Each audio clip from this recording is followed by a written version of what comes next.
the Bar Council of India's decision to temporarily block the enrollment of the 2026 graduates of NALSAR University of Law, Hyderabad, saying that the BCI had no business interfering in a matter involving students and their right to peacefully express their views.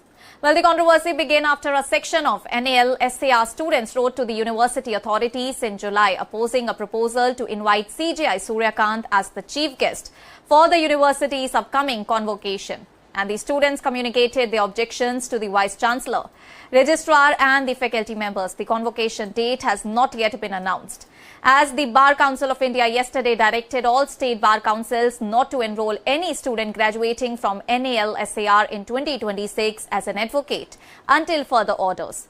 The BCI also sought information about the students allegedly responsible for the protest, and the move triggered widespread criticism and a major backlash on social media.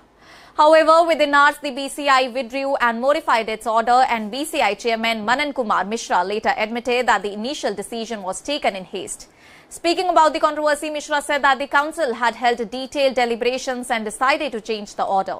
He said that the BCI did not want any confrontation between law students and the judiciary and maintained that the matter should now be considered closed. The revised BCI communication clarified that the vast majority of NALSAR students were innocent and should not suffer because of the alleged actions of a few. Mishra said that all the 2026 graduates of NALSAR would be entitled to enroll with the State Bar Council of their choice, and the issue then reached the Supreme Court, where CJI Surya Kant expressed his displeasure over the BCI's intervention. The Chief Justice made it clear that students have the right to peacefully raise their voices and participate in lawful protest. If they have a cause to protest, BCI has nothing to do with this, the CJI observed, adding that students had written directly to him and that the matter was essentially a dialogue between him and the students. He described the BCI action as unnecessary and totally uncalled for. Justice Surya Kant also recalled his own student days, saying that he had actively participated in student activities when he was in college. He emphasized that even if young students sometimes make statements that may later be considered incorrect, that should not take away their fundamental right to express themselves peacefully. The Supreme Court also directed that no punitive action be taken against students or faculty members or any other law unit or any state bar council in connection with the matter.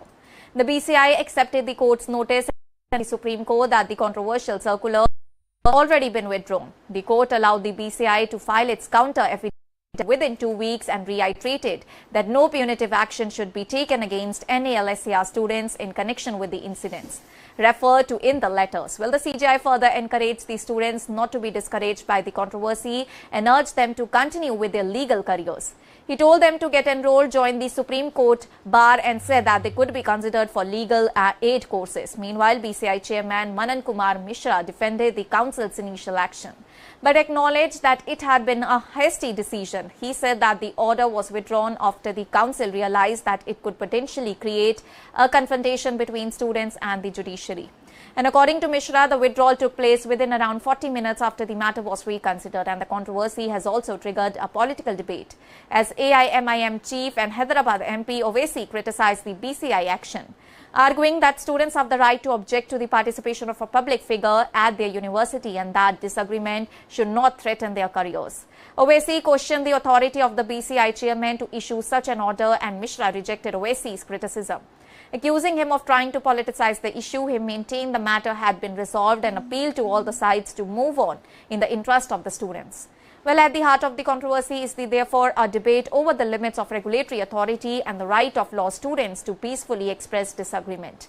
The BCI's initial decision would have affected the professional enrollment of an entire graduating batch, but its subsequent withdrawal means NALSAR's 2026 graduates will be able to pursue enrollment with the state bar councils.